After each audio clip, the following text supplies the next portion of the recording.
Bonjour à tous, très heureux de vous accueillir dans cette première édition des RénoChat. Qu'est-ce que c'est que les RénoChat? Le marché de la rénovation des logements en France, en Europe, est un des principaux enjeux de transformation de nos sociétés dans les années à venir.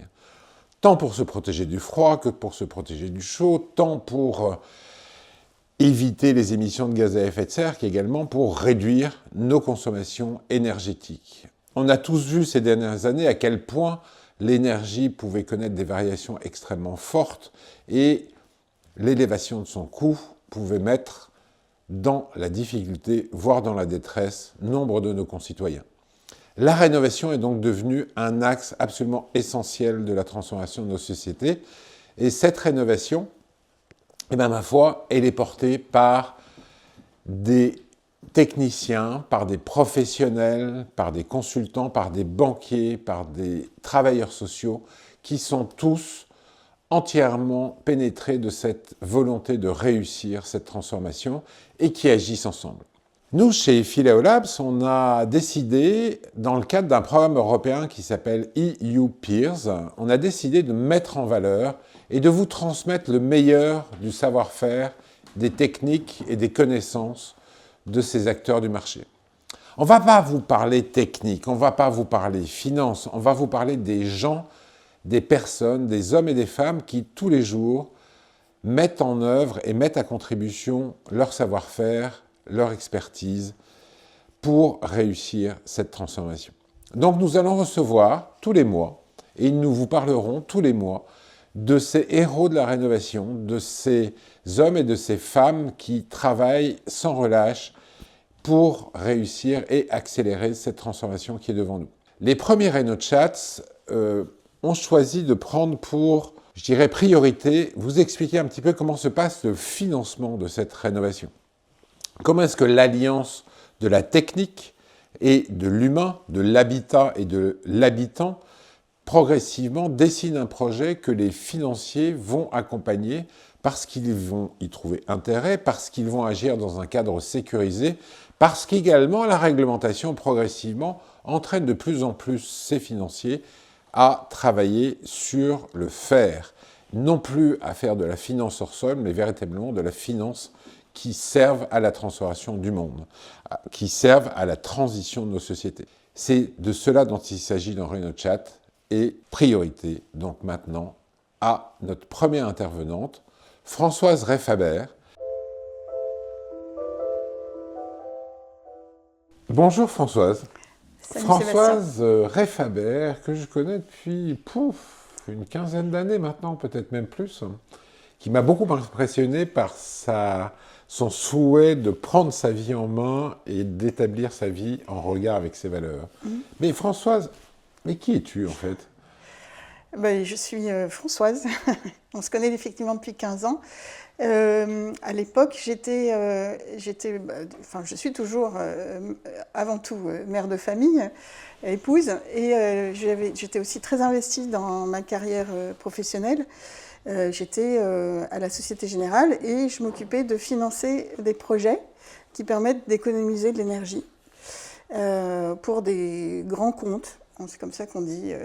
Tu étais une senior banker. Ouais, pas tout à fait, mais bon, je m'occupais en tout cas de ce projet, de ces projets qui étaient en émergence à l'époque.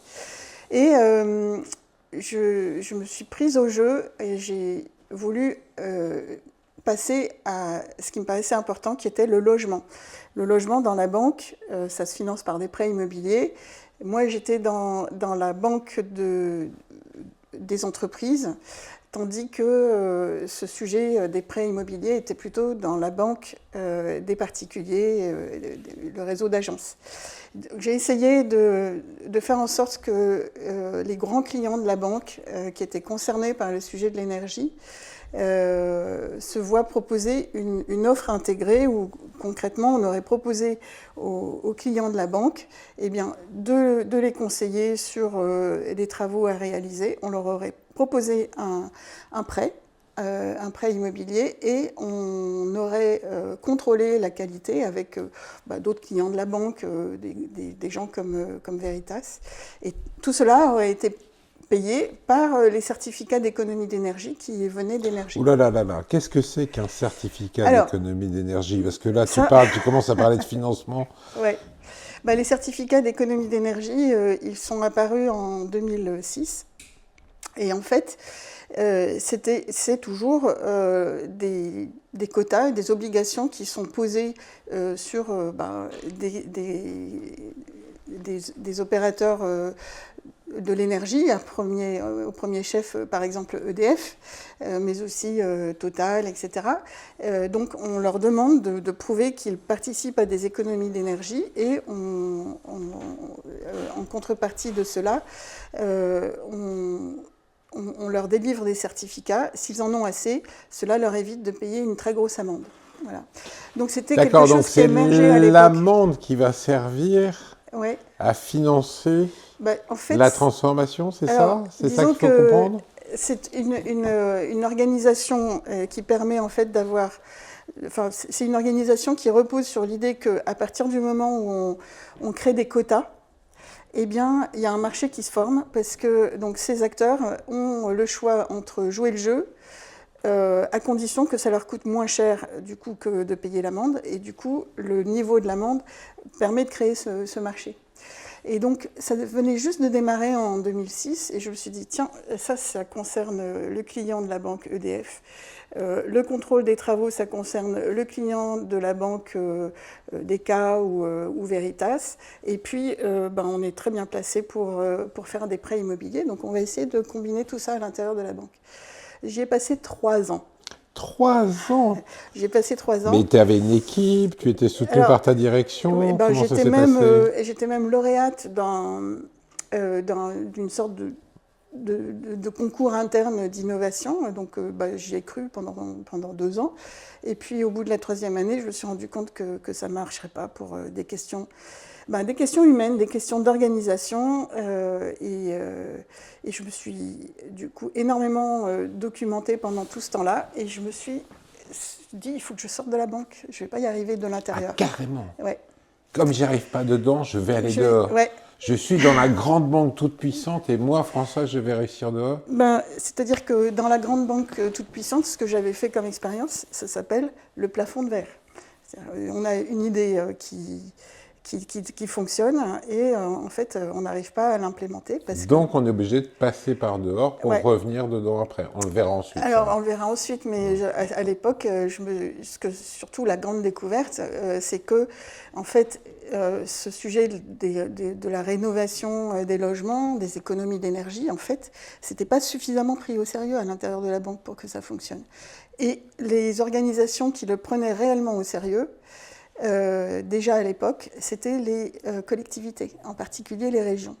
D'accord. Et donc, de fil en aiguille, je me suis dit que la façon dont on finance les projets publics, par exemple, ce qu'on appelait à l'époque les partenariats publics-privés pour construire des hôpitaux, des prisons, enfin toutes sortes de choses, en fait, comme les collectivités étaient les véritables entités qui étaient prêtes finalement à investir sur cette question d'économie d'énergie, il fallait transposer la façon dont on finance ces projets publics pour les rendre accessibles aux gens.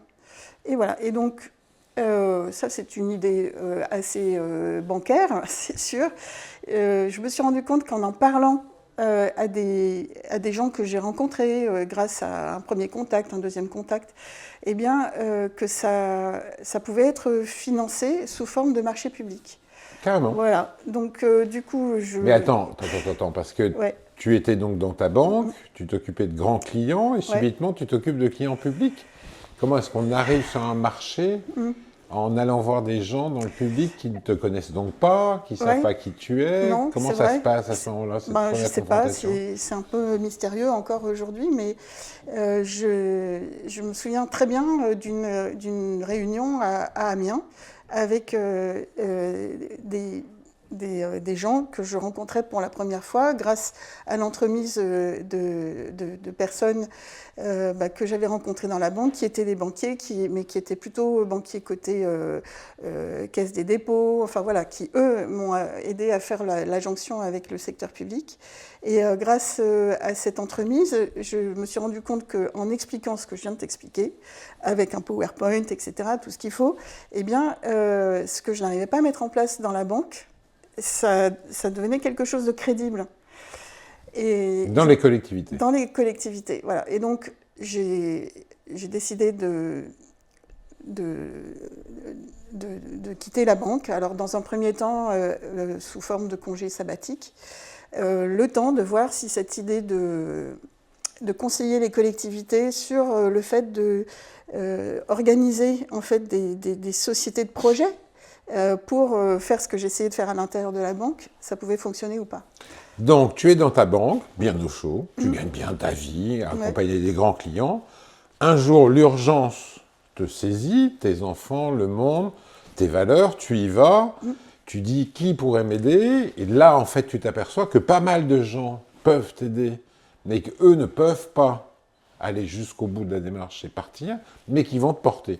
Et ils t'amènent donc sur les rivages des collectivités. Et là, qu'est-ce qui se passe donc avec ces collectivités ? Donc avec ces collectivités, il y a eu une sorte d'engouement entre 2010 et 2015 sur cette idée qui est devenue finalement le tiers-financement, que les collectivités pouvaient constituer une société qu'elles contrôlent et qui allait finalement prendre à sa charge le fait de conseiller les gens à l'intérieur des copropriétés, pour leurs maisons individuelles, que ce conseil allait déboucher sur un projet qu'il fallait financer, donc faire un plan de financement.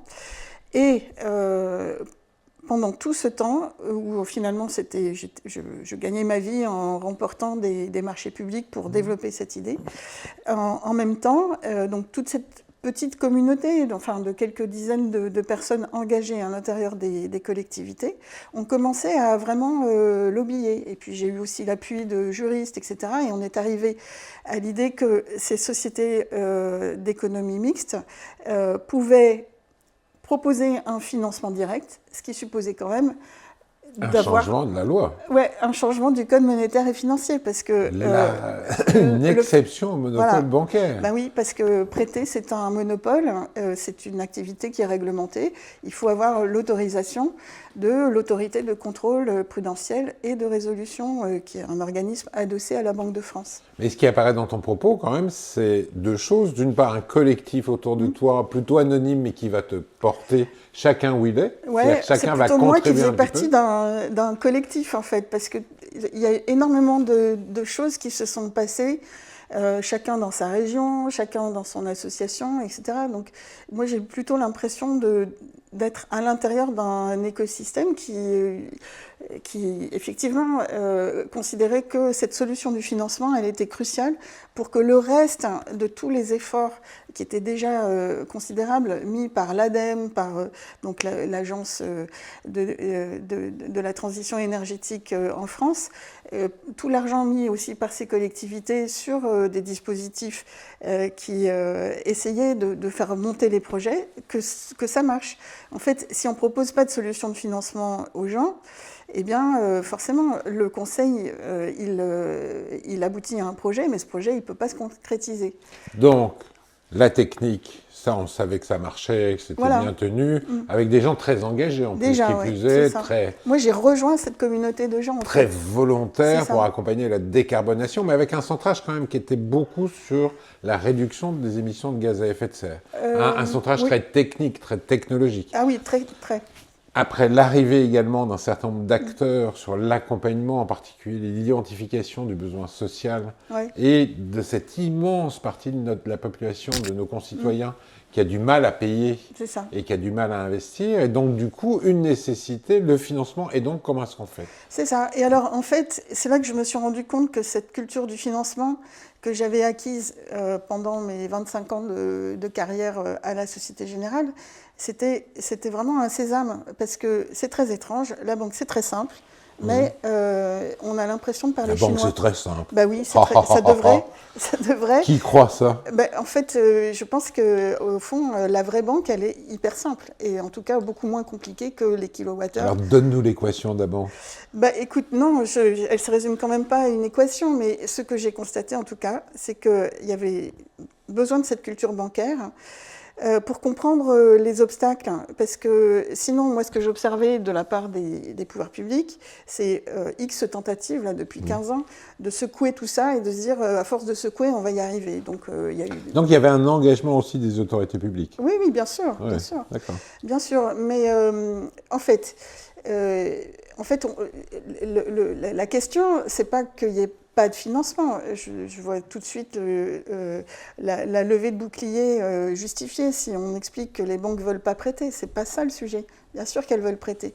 Mais elles sont organisées pour que les financements, et d'ailleurs toute l'activité des réseaux bancaires, soit la plus fluide possible, la plus standardisée possible. Donc, prêter de l'argent, un prêt personnel ou un prêt immobilier, il faut que ce soit hyper standard. Là, ce qu'on essayait de financer, c'était des projets qui étaient quand même plus compliqués que la moyenne des rénovations. Et puis, on essayait d'avoir une identification des résultats. Et du coup, ça voulait dire faire un prêt, non pas à quelqu'un en lui disant je te prête, et voilà, mais c'était faire un prêt sur un projet. Moi, c'est ce que un prêt affecté. Un prêt affecté, voilà.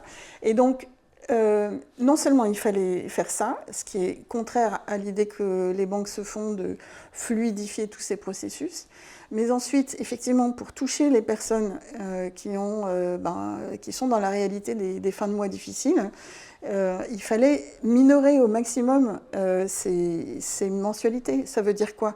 Ça veut dire prêter à 25 ans. Prêter à 25 ans. Oui. Ah oui, donc comme un crédit immobilier, en fait. Voilà, c'est ça. Ça voulait dire prêter à 25 ans. Et puis ça voulait dire quoi? Ça voulait dire, on a une promesse d'économie d'énergie qui est liée aux travaux.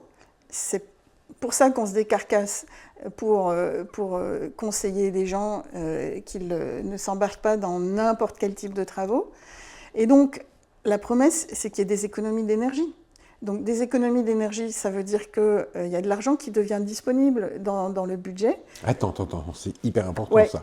Ça veut dire que tu prêtes pour faire des travaux qui vont baisser la facture et que tu dis que cette baisse de facture, en fait, elle peut servir à payer les travaux, c'est ça? Elle peut servir, enfin en tout cas, l'idée c'est que cette baisse de facture, encore faut-il que les gens se payent avant, donc ça s'examine vraiment au cas par cas, donc là aussi c'est pas du tout standard. Mais comment on examine ça?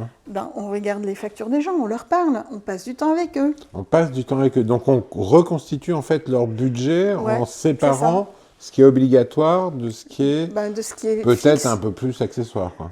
Oui, enfin, l'accessoire, chacun a une définition d'accessoire. Chacun vit sa vie, mais disons, c'est cette discussion sur le budget familial qui permet de voir quelles sont les dépenses contraintes, celles qui peuvent baisser, donc liées à l'économie, à l'énergie, qui sont liées aux travaux, et c'est cette partie-là dont on discute avec à la fois donc, la vision des travaux qu'il faut faire, parce qu'à la fin, les travaux, plus ils sont ambitieux et plus c'est coûteux, et les économies qui, à l'intérieur du budget des gens, vont permettre de rembourser une partie de ce budget. Et ensuite, donc, il y a tout un travail pour savoir si, en additionnant les subventions, qui sont en France quand même très généreuses, et le reste, le montant qui reste à la charge des gens, de savoir si ce qui leur reste disponible à la fin du mois en prenant en compte les économies d'énergie, ça match. Et donc c'est tout ça qu'on a entre guillemets inventé et qu'on est allé présenter ensuite aux gens. Attends, parce que je voudrais bien que ce soit complètement clair. C'est bien une approche en fait de microcrédit, c'est-à-dire que je prends ce que gagnent les gens, je m'assure que c'est stable dans la durée. Je retire ce qu'ils doivent obligatoirement payer, les impôts, les charges, les prêts qu'ils ont déjà, l'école privée des enfants éventuellement, parce qu'on ne va pas les sortir de là-bas, la cantine en tout cas. La cantine, toutes ces choses-là. Donc ça me laisse un montant, et à ce montant, je vais rajouter les économies d'énergie, que je vais faire grâce au projet. Ouais. Et donc, ça me dit avec quoi je peux, en fait, sur quoi je peux compter pour rembourser un crédit. Ce qui est intéressant quand même dans cette approche, au passage, c'est que tant que le coût de l'énergie était stable, Ouais.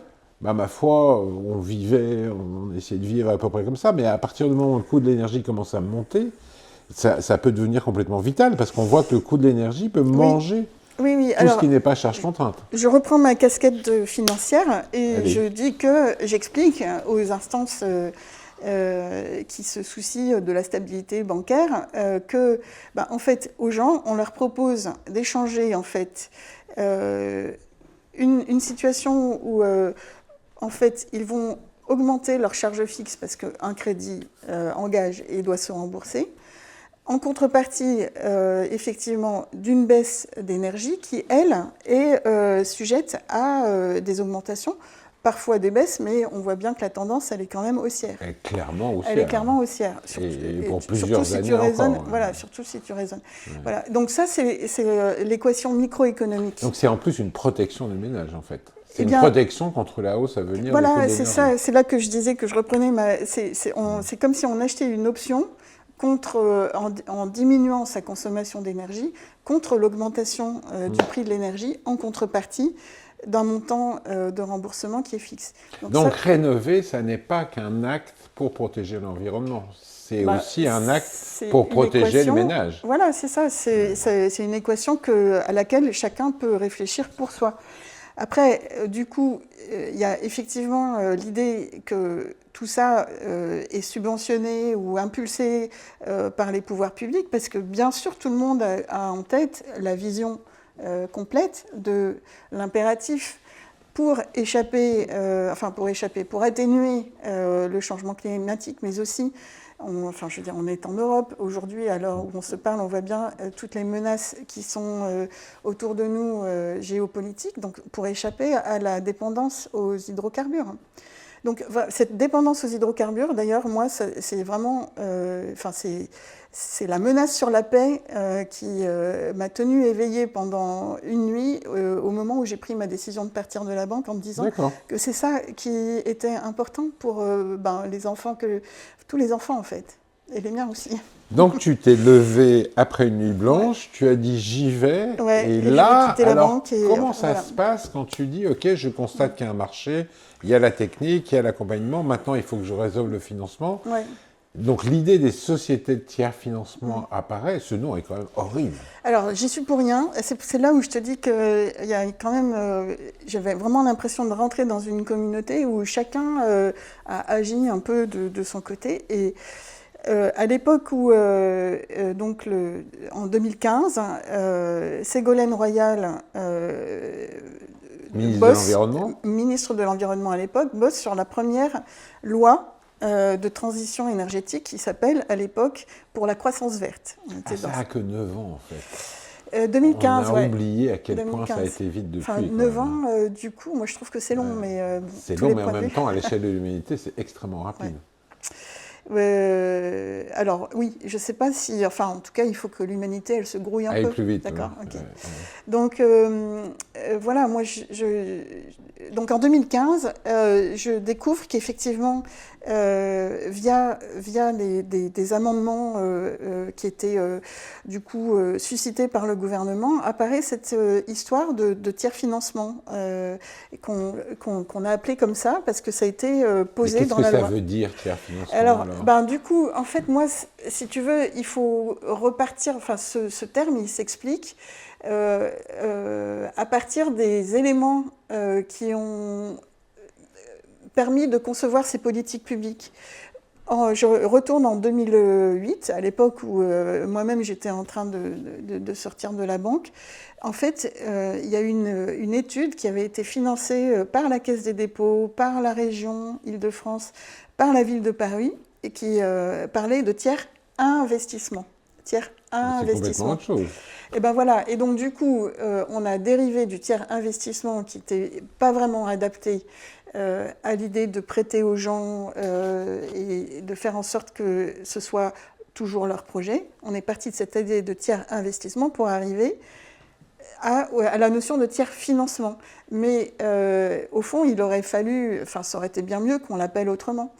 Oui, parce que fondamentalement, voilà. c'est un crédit qui est affecté à un savoir-faire technique et C'est ça. d'accompagnement. C'est ça. En fait, Et il n'y a pas de c'est tiers. cette jonction, il n'y a pas de tiers. Il n'y a pas de tiers, il n'y a pas il y a un d'investisseur. tiers dans le sens où il y a Ouais. 3 composantes, Ouais. technique, accompagnement et financement. Enfin, mais bon, en dehors de ça, c'est ça. Tiers, ça ne veut pas dire grand-chose quand ça ne même. veut pas dire grand-chose. Et d'ailleurs, bien des années plus tard, quand, et tu étais déjà là, quand on a réuni les sociétés de tiers financement existantes dans un projet européen qui s'appelle Orphée, on s'est dit il faut se débarrasser de ce nom, tiers financement, et société de tiers financement. Alors, avant d'en arriver là, Ouais. donc tu te lances. Comment on décide d'une loi? Comment est-ce qu'on participe à l'élaboration d'une loi? Parce qu'il a fallu une loi pour ça. Alors, il en a même fallu 2, parce qu'il y a eu une première tentative en 2014 avec une première loi qui expliquait le tiers financement et qui indiquait qu'elles avaient le droit de faire du financement, mais cette loi, elle était inscrite dans le mauvais code, Ah. dans le code du logement. Donc, on rebelote en 2015, donc là, c'était la loi portée par Ségolène Royal, avec une exception portée dans le code monétaire et financier. Écoute, pour moi, tout ça, c'est un maelstrom. Je n'ai rien maîtrisé du tout. C'était vraiment des instances entre le politique, entre le gouvernement de l'époque et les services, et puis des conseillers auxquels moi, je n'avais pas accès, parce que ma règle de conduite, ça a toujours été de discuter avec les services et de ne pas discuter avec, enfin, en tout cas directement, avec les politiques. D'accord. Donc en fait, c'est une espèce de vague qui monte, dans laquelle toi, tu vas te retrouver du coup celle qui va transformer cette vague en réalité. Puisque une fois que le statut a existé, Oui. qu'est-ce qui s'est passé à ce moment-là? Alors, une fois que le statut a existé, ça tombait bien parce que les premières sociétés de tiers financement étaient déjà créées en Picardie et en Île-de-France. Donc détenues par des collectivités. Détenues C'est par bien ça les quand même régions, dans la loi. par les régions, C'est ouais. seulement détenues par des Ouais. organismes territoriaux. c'est ça. D'accord. Et donc, elles étaient là. Et, On peut saluer au passage quand même l'action des régions qui sont engagées là-dedans C'est ça. Mais sans la loi, on ne pouvait en pas tant aller... qu'entrepreneur en fait. Oui, c'est ça. Donc en fait, on a pris un risque énorme, qui était que cette loi ne passe jamais en fait. Et donc il y a eu un moment un peu de libération et de joie intense quand cette loi est arrivée. On a présenté les dossiers à l'autorité de contrôle prudentiel, un peu en série.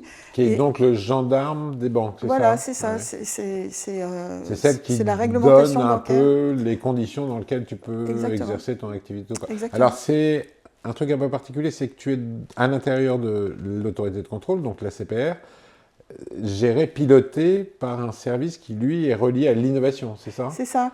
Parce que, en fait, donc, cette loi de la transition écologique pour la croissance verte, ce qu'elle disait, à l'intérieur du Code monétaire et financier, c'est que les sociétés de tiers financement ont une exception au monopole bancaire. Donc, elles ne sont pas des banques, elles ne sont pas des établissements de crédit.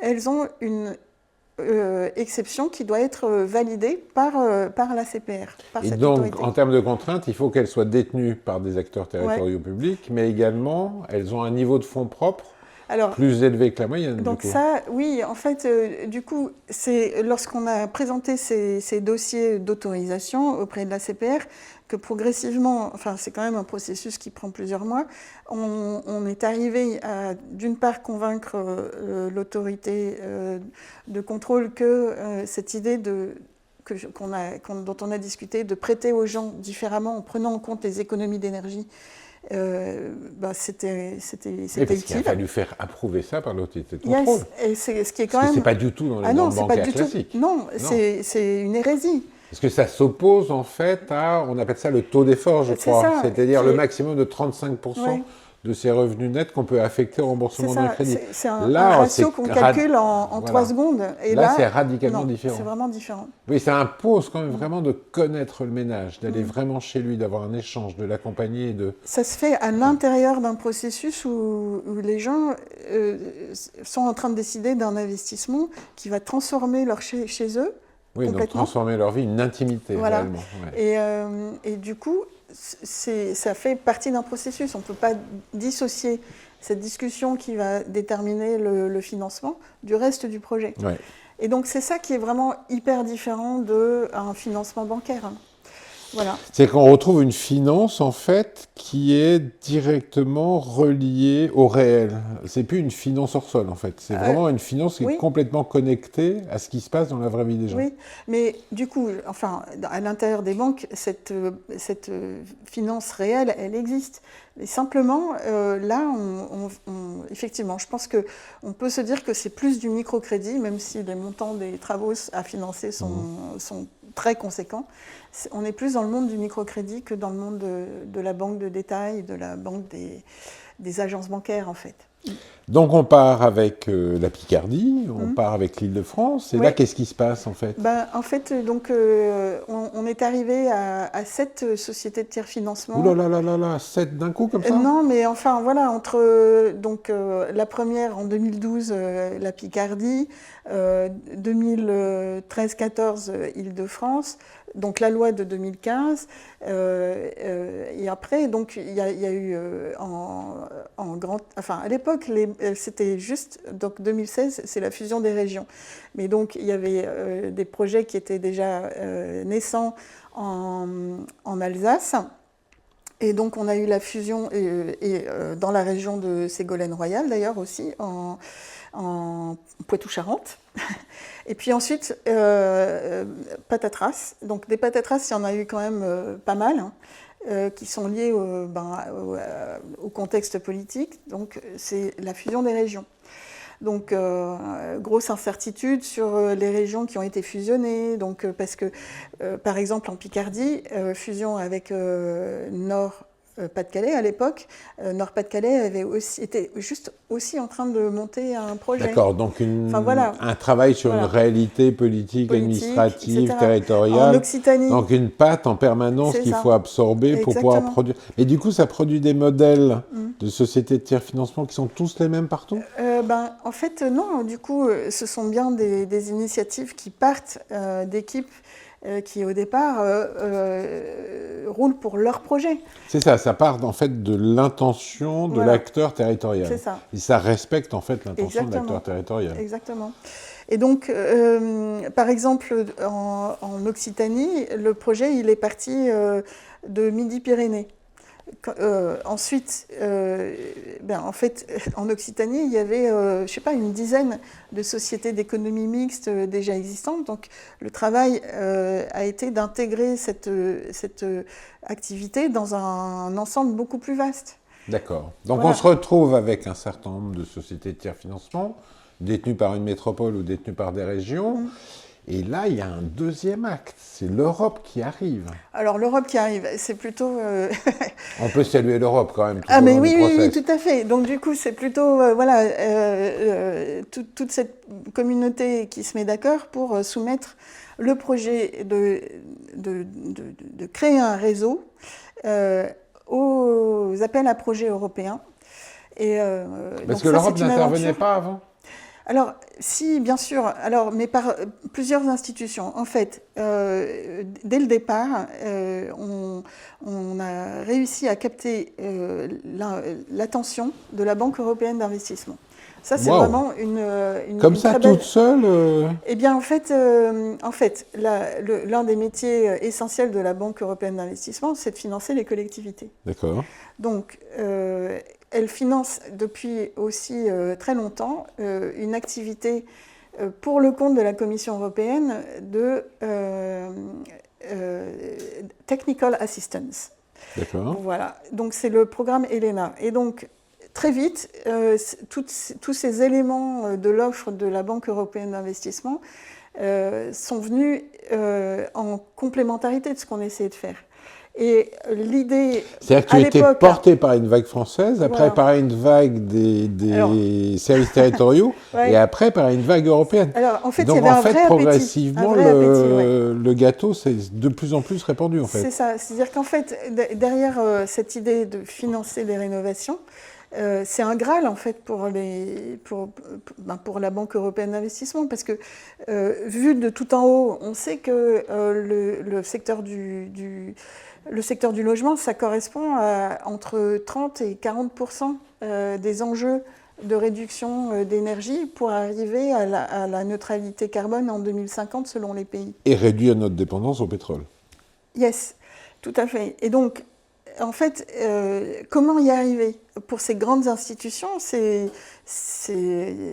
comme d'attraper des fourmis une à une, tu vois. Enfin, mais c'est un peu comme les banques, en fait. Il y a des gros capitaux et plein de petites fourmis. Ouais, et en fait, ouais. le problème, c'est la distribution. Voilà. C'est comment est-ce qu'on arrive à Donc, bien distribuer. Ces sociétés de tiers-financement, elles ont été vues comme effectivement ce qu'on appelle dans le jargon bancaire ou financier des originateurs. D'accord, puisque c'est elle qui générait le projet, Voilà. en fait. Et la Banque européenne d'investissement venait financer ces structures. Et donc venait compléter, en fait, le dispositif technique, accompagnement et donc banque. Voilà, et ça permettait à la Banque européenne d'investissement de faire des prêts de plusieurs millions d'euros ou dizaines de millions d'euros. Ah oui, quand même. Des lignes de financement sur plusieurs années à ces entités qui, 400 elles, millions, se c'est ça, hein. Alors ça, c'était la communication assez flamboyante obtenue effectivement à ce moment-là. C'était l'accord du comité de crédit, en tout cas, de la BEI, exactement. ce qui était quand même un engagement extrêmement fort pour un système qui, aujourd'hui, à l'époque, n'existait pas. Pas du tout. Oui. Pas du tout, oui, c'est ça. Voilà. Et donc, en fait... il y a eu effectivement un deuxième étage avec ce projet Orphée qui a fait que ces donc sociétés... Orphée, appel à projet... 2018-19... déclenché en 2020. Covid. Oui. Voilà. Et donc, en fait, de 2020 au début de cette année, 2024... je me souviens, c'est une communauté qui se connaissait que par visio. Voilà. Et à un moment donné, on décide de les réunir au bord de la plage avec des paillotes sorties de Covid pour dire on n'en peut plus. Voilà. Il faut qu'on se voit, il faut qu'on se touche. Sous un ciel d'orage et de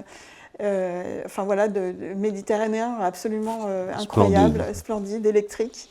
Voilà. Et en fait, ça, c'était vraiment nécessaire pour arriver à ce que cherche encore et toujours le secteur financier, et d'ailleurs les pouvoirs publics, avec un affreux terme qui s'appelle la massification. Qu'est-ce que ça veut dire, massification? Ça veut dire on fait plein de choses pareilles tout le temps? Trouver des solutions à l'échelle du problème, tu vois. Mais ça veut dire aussi réduire en fait chaque acte à des choses semblables? Non, parce que c'est un marché très diversifié quand même, la rénovation. En fait, la Banque européenne d'investissement, les gouvernements, ils ont besoin de montrer que leur plan d'action fonctionne. Et eux, donc, l'unité de compte, c'est pas l'euro, c'est pas la dizaine de milliers d'euros, c'est le milliard. Donc, comment on arrive à avoir des effets tangibles? Bien sûr. Donc, Orphée. Orphée, donc... l'émergence donc, de cette communauté. Et l'occasion de sortir un peu de ce terme qui n'était pas très heureux, de tiers-financement. Donc en 2022, on s'assemble à Strasbourg chez Octave, donc la société de tiers-financement de Grand Est, et on brainstorm grâce à l'aide de pros, et surgit le terme de Séraphin, qui était quand même... Séraphin, beaucoup plus mignon. Qu'est-ce que c'est qu'un Séraphin? Alors, Séraphin, en fait, c'est un ange. C'est une sorte d'ange. C'est un terme... avec 3 ailes, je crois. Voilà, c'est ça. Mais qui est aussi, du coup, puisqu'on est dans le secteur public, un acronyme. Parce que, voilà. Et donc, ça veut dire services territoriaux de rénovation, accompagnement et financement. Séraphin. D'accord. Voilà. Donc on a bien donc, ces 3 piliers, rénovation, donc la technique, accompagnement, donc l'habitant, et le financement, donc pour relier tout ça et faire que ça marche. Et donc, en fait, toute cette dernière partie dans laquelle on est encore, notre actualité, c'est comment on arrive à faire que ces entités qui sont à l'échelle régionale arrivent à acquérir une puissance collective et arrive du coup à effectivement optimiser la question du financement. On peut dire... Et pour ça, il faut avoir un référentiel qui soit le même partout, du coup. Voilà, c'est ça. Donc ça, c'est ce qu'a permis le projet Orphée, cette dynamique. Et donc les sociétés de tiers-financement, je pense qu'on peut dire que elles ont été, enfin, les équipes ont été heureuses de se retrouver et de donner corps à ce référentiel métier qui maintenant existe et qui a été matérialisé grâce aux 2 millions d'euros qu'ont représenté quand même ce projet Orphée en termes de ressources européennes. Et donc, par contre, on s'est rendu compte que sur la partie financement, c'était pas si simple. On pensait qu'on allait arriver à titriser, à sortir des créances qui sont dans les bilans des sociétés de tiers-financement et pour les présenter à des investisseurs et que ça allait pouvoir marcher. Mais en fait, non. Donc titriser, ça veut dire grosso modo revendre les créances dans un fonds. Et pourquoi est-ce qu'on revend les créances? C'est pour pouvoir reprêter ensuite à des nouveaux sans forcément être ultra engagé. C'est-à-dire qu'on a une espèce de matelas qu'on fait tourner, quoi. C'est ça. Et donc du coup, ça permettait de faire tourner effectivement ces créances dans les bilans des sociétés de tiers-financement. En tout cas, c'était ça l'idée. Et en fait, ça n'a pas tellement marché parce que l'objectif aussi, c'était, au fond, peu importe le moyen, l'objectif, c'était de rendre ces financements les plus attractifs possibles. Et en fait, en France, on a quelque chose qui a été mis en place par le gouvernement depuis déjà aussi 15 ans. Ça s'appelle les prêts à taux zéro. Et donc, en fait, pour rendre les prêts des sociétés de tiers-financement attractifs, en fait, cette histoire de refinancement, elle était secondaire, cette histoire de titrisation, elle était secondaire par rapport à l'objectif que les sociétés de tiers-financement aient accès à la distribution de ces éco-prêts. Ils n'étaient pas désignés pour distribuer non, ça. Parce que, en fait, et donc ça, tu y es arrivé. Et ouais, on y est arrivé, mais ça a pris 4 ans. Ça a pris 4 ans. Alors, rappelle-nous quand même un petit peu pour situer dans tout ça, quels sont les grands moyens de financement d'un chantier de rénovation? Donc, il y a le ménage lui-même. Oui, c'est ça, qui amène de l'argent, son argent, c'est sur ses économies, ce qu'on appelle l'apport personnel. D'accord. Donc, les subventions qui sont quand même très importantes. Alors, elles sont destinées à qui principalement, ces subventions? Alors, les subventions, en fait, elles sont en France disponibles à la fois pour les copropriétés et pour les travaux de rénovation de maisons individuelles, et elles sont d'autant plus importantes dans ce cas-là que les gens ont peu de revenus, avec quand même... C'est-à-dire qu'on oriente quand même vers les plus fragiles, l'argent public. En fait, c'est le job de l'Agence nationale d'amélioration de l'habitat. L'ANA. Voilà, l'ANA, qui depuis les années 70, en fait, a des barèmes. D'accord. Qui, en fonction de la composition des familles et de leurs revenus, dit si elles sont éligibles à des aides, avec en général 2 paliers. Donc les gens qui sont considérés comme ayant des revenus très modestes et les gens qui ont des revenus modestes. Et depuis l'année dernière, on a une évolution de ces systèmes d'aide qui les rendent accessibles aussi aux ménages qui ont des revenus intermédiaires. D'accord, donc on a recentré un peu.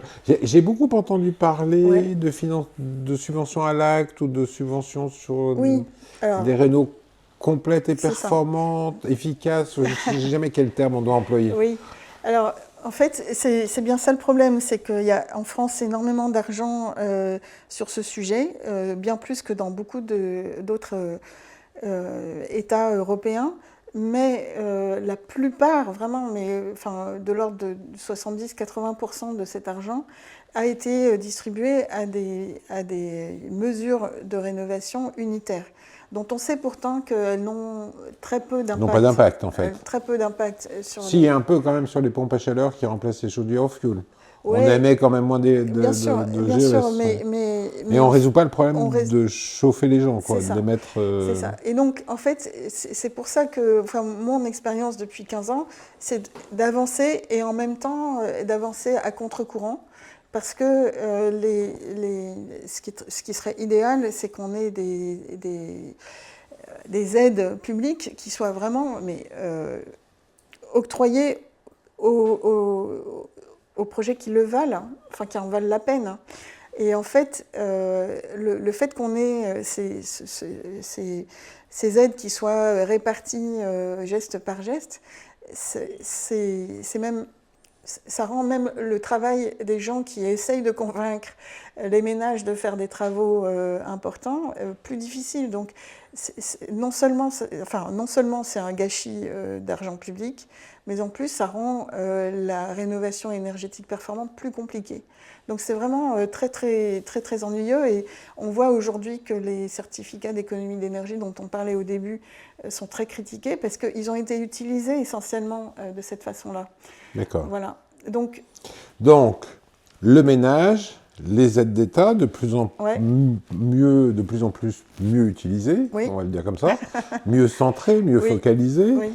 On a donc après quoi d'autre? Eh bien, en fait, on a quand même un truc, moi, qui m'a beaucoup marqué ces dernières années, c'est des dispositifs de dépenses fiscales avec des taux de réduction de TVA, des choses comme ça.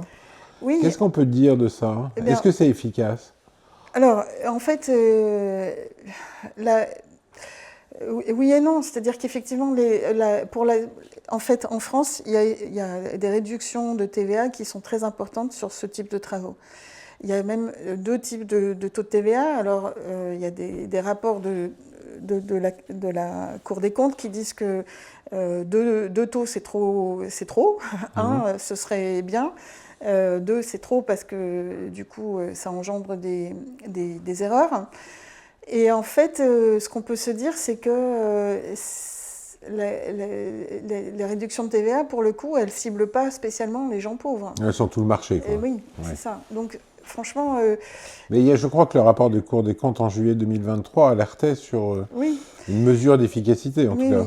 Et alors, en fait, moi, j'attends que le moment soit propice à une discussion d'ensemble sur tous ces dispositifs fiscaux et d'incitation pour qu'on prenne davantage en compte le levier du financement par prêt et le fait que quand on fait ces travaux, on apporte aux gens une valeur qui se mesure aussi sur le marché immobilier. La valeur verte. La valeur verte. Donc la valeur verte, c'est l'écart entre une résidence rénovée et une résidence non rénovée. Et là, en fait, en ayant travaillé sur le financement par prêt des travaux, on arrive à des idées qui seraient vraiment... de permettre de faire beaucoup plus de rénovation tout en mettant beaucoup moins d'argent public sur le sujet. Donc, ça, on va le garder pour une prochaine Renault Chat. Ouais, on n'y est pas encore. On n'y est pas encore. On n'y est pas encore. Mais quand même, peut-être pour resynthétiser tout ça, ce qu'on voit, donc les sociétés de tiers financement devenues Séraphin avec un référentiel, un marché qui s'est structuré quand même progressivement, un État qui a de mieux en mieux dépensé son argent, et aujourd'hui donc des banques qui souhaitent rentrer sur ce marché, mais avec des problèmes de distribution d'argent, dans le sens où c'est des crédits affectés, il faut beaucoup d'informations. Il paraît que tu veux créer une banque. Oui, alors donc du coup, ce serait... Du coup, pour résoudre tout ça. Voilà, exactement. En fait, notre interlocuteur à la Banque européenne d'investissement, au départ, elle nous a dit, oui, bon, maintenant, c'est bien le tiers financement. Il faut passer maintenant au tiers financement 2.0. Parce que, en fait, c'est vrai qu'on a fait donc la preuve du concept que ça pouvait marcher, mais le fait d'avoir un pied dans la banque, un pied dans l'économie mixte contrôlée par les collectivités, on a vu que pour la distribution des éco-prêts à taux zéro, ça a quand même drôlement freiné. On a mis 4 ans pour y arriver. Et de manière plus générale, ce sont des obstacles. C'est pour ça qu'on n'a pas réussi à prouver qu'on pouvait passer de la société de tiers financement aux titrisations, par exemple.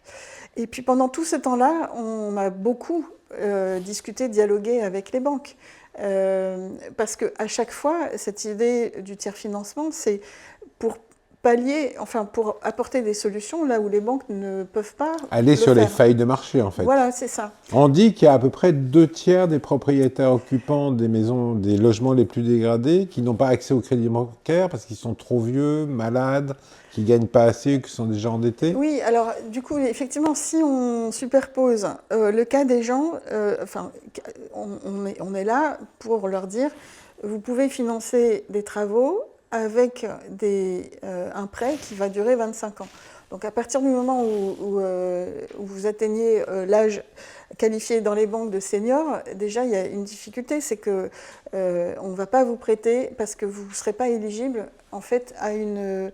Enfin, tu vas pas pouvoir... Je vais pas pouvoir emprunter à 25 ans. Non, tu vas pas pouvoir parce que je vais pas arriver à rembourser. Et parce qu'en fait, on va surtout te demander d'avoir une assurance emprunteur et tu vas pas l'avoir, en fait. Je vais pas avoir d'assureur. Donc, il y a cette question-là. Il y a effectivement la question des gens qui sont déjà endettés. Et puis, du coup, effectivement, quand on additionne tout ça et qu'on regarde ceux qui, parmi eux, ont des passoires thermiques, on arrive à des chiffres assez impressionnants. Et donc là, ta banque, donc Fidéo Banque de Rénovation, pourra prêter à des clientèles à laquelle les banques spontanément ne peuvent pas prêter aussi. Alors, en fait, l'idée de cette banque, elle est partie vraiment des sociétés de tiers-financement pour leur offrir une solution qui serait de sortir de cette logique où il faut grossir le bilan de ces sociétés de tiers-financement, parce que grossir le bilan, ça veut dire y mettre toujours plus de fonds propres, et ça, c'est une limite quand même pour les collectivités. Donc, c'est vraiment en partant de ces obstacles des sociétés de tiers-financement qu'on est arrivé à l'idée de créer cette société de financement, et non plus société de tiers-financement, qui permettent finalement aux sociétés de tiers-financement de décentrer leur activité intégrée de financement vers une entité qui, elle, n'aurait pas de problème de bilan, en fait. Alors, je vais essayer de reformuler peut-être avec un langage qui est plus simple pour moi.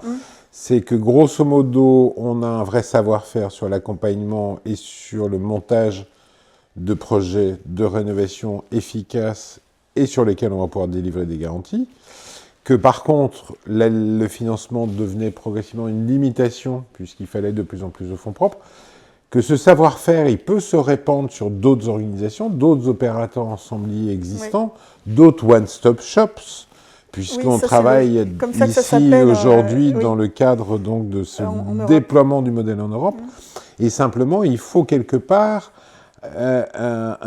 une entité, donc appelons-la établissement financier ou banque ou BRE ou ce qu'on veut, mais ce projet que tu portes pour en fait arriver à permettre aux banques de délivrer du crédit par l'intermédiaire de ces opérateurs ensembliers et inversement de permettre aux opérateurs ensembliers d'aller chercher de l'argent dans les banques, mais parce qu'eux, ils savent le distribuer et que les banques n'ont pas à coût raisonnable la capacité de distribuer cet argent, c'est ça? Alors donc du coup, effectivement, c'est un peu une boucle à vers la situation que j'ai connue il y a 15 ans, c'est-à-dire de répondre à ces attentes des banques qui, dans l'intervalle, ont quand même grossi. Et elles ont bougé quand même. Elles ont bougé, clairement, comme tout le monde. L'évidence de tout ça est plus importante. Et puis la réglementation a également bougé.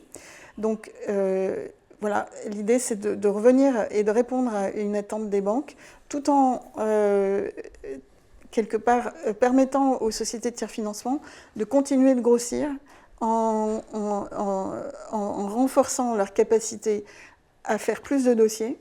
Les sociétés de tiers-financement ou autres opérateurs ensembliers qui auraient un référentiel.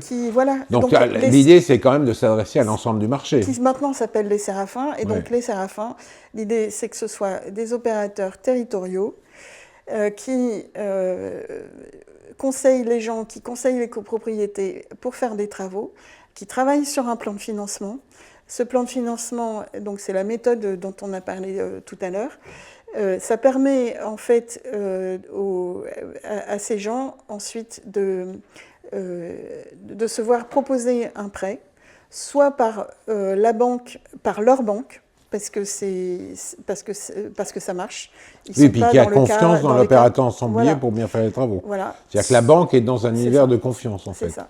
Et donc, ça permet à la banque aussi, et c'est là que je fais la boucle par rapport à il y a 15 ans, d'offrir cette possibilité à ses clients, y compris à ceux auxquels elle a envie de faire très plaisir. En général, la banque, elle aime bien ses clients seniors, hein. C'est très clair. Eh oui. Voilà. Mais pour autant, elle n'a pas envie, elle n'a pas la possibilité de leur prêter à 25 ans. Et en fait, comme les sociétés de tiers financement